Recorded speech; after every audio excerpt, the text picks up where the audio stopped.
But with most bills, it is chocked full of flowery language about protecting the homeland and giving the military the tools they need to do their job. But the bill also does something unprecedented. It gives the president, this one and the next ones, the authority to indefinitely imprison people without charge or trial, both in other countries and here in the United States. But don't take my word for it. Take a look at this. Here is text of the Senate bill. 1867, Congress affirms that the authority of the president to use all necessary and appropriate force pursuant to the authorization for use of military force includes the authority of the armed forces of the United States to detain covered persons pending disposition under the law of war. All right, not exactly simple language here. So why don't I play something for you from one of the bill's backers, Senator Lindsey Graham from South Carolina. This is what he said on the Senate floor a few weeks ago. 1032, the military custody provision, which has waivers and a lot of flexibility, doesn't apply to American citizens. 1031, the statement of authority to detain, does apply to American citizens, and it designates the world as the battlefield, including the homeland. The battlefield, says Senator Graham, is right here in your front yard and mine. And he says American citizens, if they are suspects, well, that they should be able to be detained and held without charge. Why? Well, in the name of information gathering, it seems. We're simply saying that you have the option to make sure that you can put intelligence gathering as the top priority. Now, this isn't just Republicans. The bill's sponsors are Republican Senator John McCain and Democratic Senator Carl Levin, who brings up a situation in which a member of al-Qaeda gets onto U.S. soil and attacks a military base. Senator Levin wants to make sure that that person is able to be detained by the military in that situation. That's the reason. Now, I should mention President Obama has threatened to veto the bill if the indefinite detention without charge or trial provisions are not removed. But an amendment by Senators Mark Udall and Jim Webb to strip those provisions from the bill just failed on the Senate floor moments ago. So what is going on here? Where's all that talk about sticking to the Constitution? It's a question radio host Alex Jones, for one, is asking, so we want to talk to him about it. Hey there, Alex. There's a lot of talk there's a lot of talk about this, but there's very few people talking about it as well in the mainstream media. Now, I'll get to the lack of coverage on the mainstream media in a second, but let's just get to the bill itself. What do you make of this? Well, Christine, there's a story inside of this story. I, for 16 years or more, have been pointing out that there is an open plan to start using the U.S. military on the streets of America. And in the MIAC and Homeland Security reports that law enforcement gave me over 3 years ago, it states none of this has to do with al-Qaeda. It's all about returning vets, gun owners, libertarians, conservatives, anti-war activists who are listed as terrorists in these databases. That's in the news today. So the bill itself is incredibly egregious, but it just expands upon the Military Commissions Act and other things where they now kill U.S. citizens abroad and say they'll kill them domestically. So they're setting that precedent, always claiming, well, it's for al-Qaeda because they're so scary. But when you get into the meat and potatoes, they want to use this against the American people. And just a few years ago, they'd say it's preposterous. We don't want to use the Army and Marines against the American people. Why, that's tyranny. That's a third world country. That's martial law. Now they're like, well, yes, we want to keep you safe from al-Qaeda, but it's in the London Telegraph and all of the news that al-Qaeda, under NATO control, has been given Libya, is now being sent to Syria, was used, of course, in the 80s against the Russians, used against the Serbs in the 90s. I mean, this is a joke.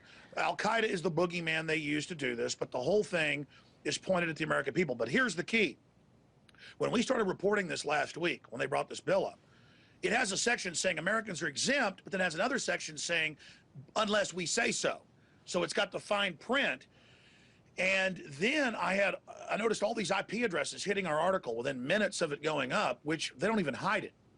It goes back to military bases and PR firms. They were ready, saying I was a liar and Infowars.com was lying, using the lying section. And in fact, it was in the Grand Rapids Press. Congressman Justin Amash said, quote, it's carefully crafted to mislead the public.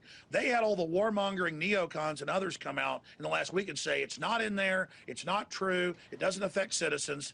A few things that you mentioned, because you brought up a lot of good points here. One thing you said a few years ago people would find something like this outrageous, preposterous. It is surprising on one level today, but this treatment, being detained, held without charge, even tortured, has already happened to an American citizen on American soil. Private First Class Bradley Manning, accused of leaking those classified documents to the whistleblowing website WikiLeaks. So if this is already being done, what's the point of having Congress vote on it? Well, they want to say it's the law, like Hitler passed laws saying he could round up groups he wanted. We had laws in this country saying blacks weren't human beings. Doesn't mean it's right. Tyrants always want to say they have the law on their side, but as Marbury versus Madison Supreme Court case states, anything that's abhorrent to common law, the Constitution, or organic law is null and void. They can pass a law tomorrow saying all children with black hair have to show up at the local government building to become slaves. I mean, it's a fraud. We have a right to resist that. And the military-industrial complex, owned by the big banks, has hijacked America. I keep explaining this to people, and now it doesn't just want to dominate the third world or the Middle East or Asia or encircle other countries in Europe. It wants to dominate this country. And the military-industrial complex is a bunch of offshore corporations. They run the red light cameras. They run the federalization of local police. They're just occupying America through Northcom. They set it all up for this. Clinton, Bush, Obama. It's all just continuing, and you're right.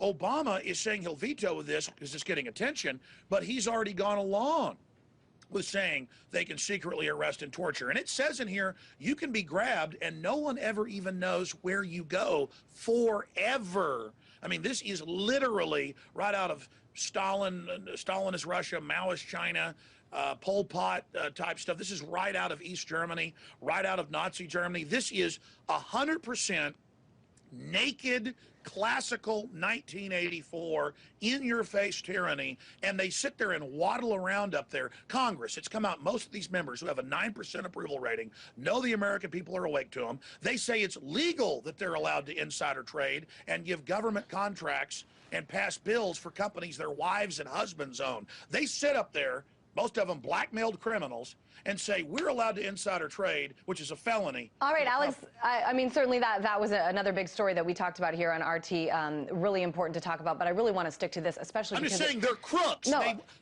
They're crooks that want a military to protect their criminal activity. I'm sorry. That's okay. I want to talk about this specifically and the coverage of it. As we said, this is happening right now.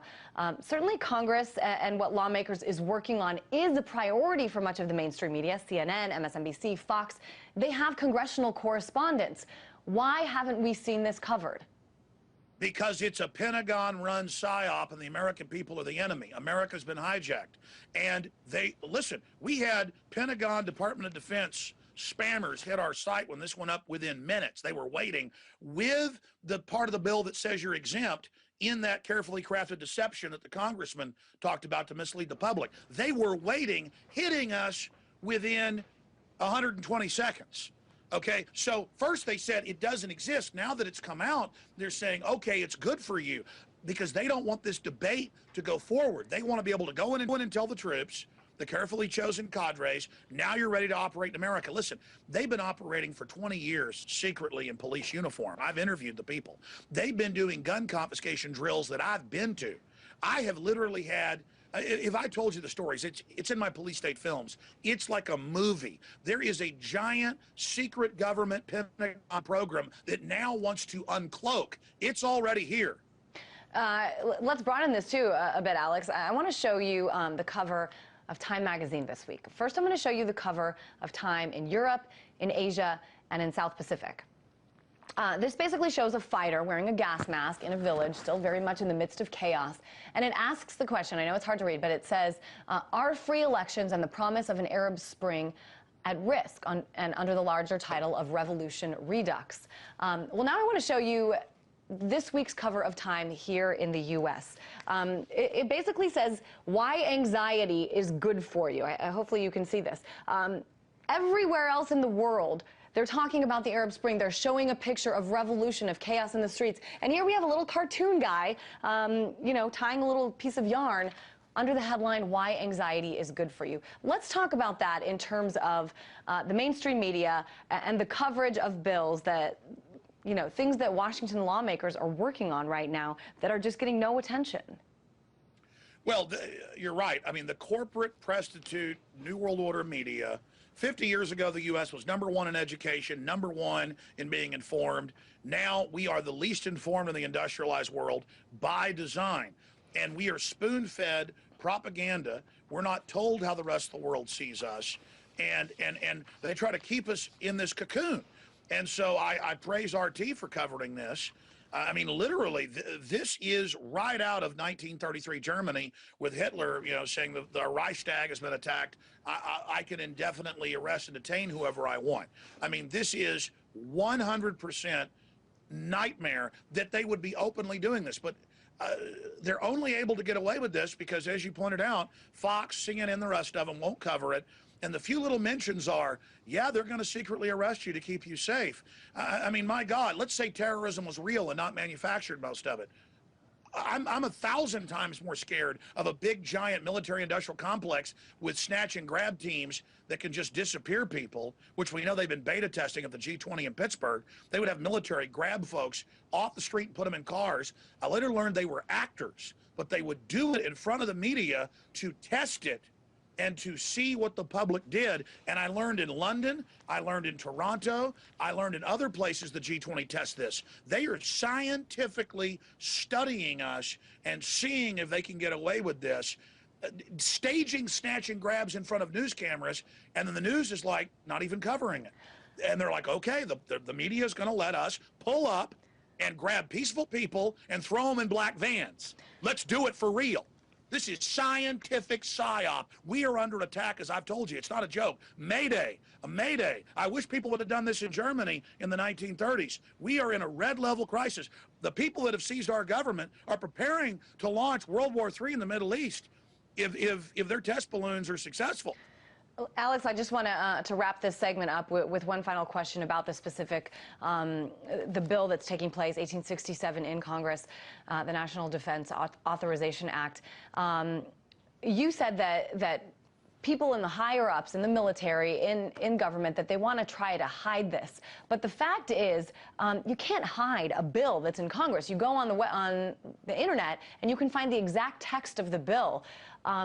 How are they going to hide it? How do you see this playing out in terms of... They tried a couple things. Sure. First, they hit everybody, the ACLU, Ron Paul, Rand Paul, with, no, it doesn't do that.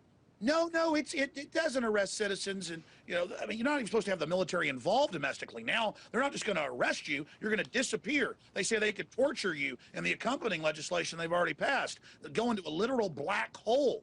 And so first, they run the psyop of it doesn't exist. When we force the fact that it exists, they just let the alternative media, the real media, cover it and hope people don't wake up to it so they can slip it through and then incrementally implement it. And so that's the plan. Listen, from Alabama to California, I have the local news articles. From Iowa to Tennessee, going back at least 5 years, every week they have regular Army and Marines, I have video, at checkpoints, pulling families out of their cars. You pull up with your wife and children, and there are state police with Marines acting like you're a terrorist, dragging you out of the car, searching you. It's all about breaking our will, training us to accept this. This has already been going on. Just like Bush was spying without warrants for many years before it came out. It was illegal. They just had Congress pass a law saying no more warrants needed in America. All right. They're already doing this. We will certainly keep our eyes on this, but we do appreciate you weighing in and for really being focused in on the story. Radio host Alex Jones in Austin, Texas. Thank you, Christine.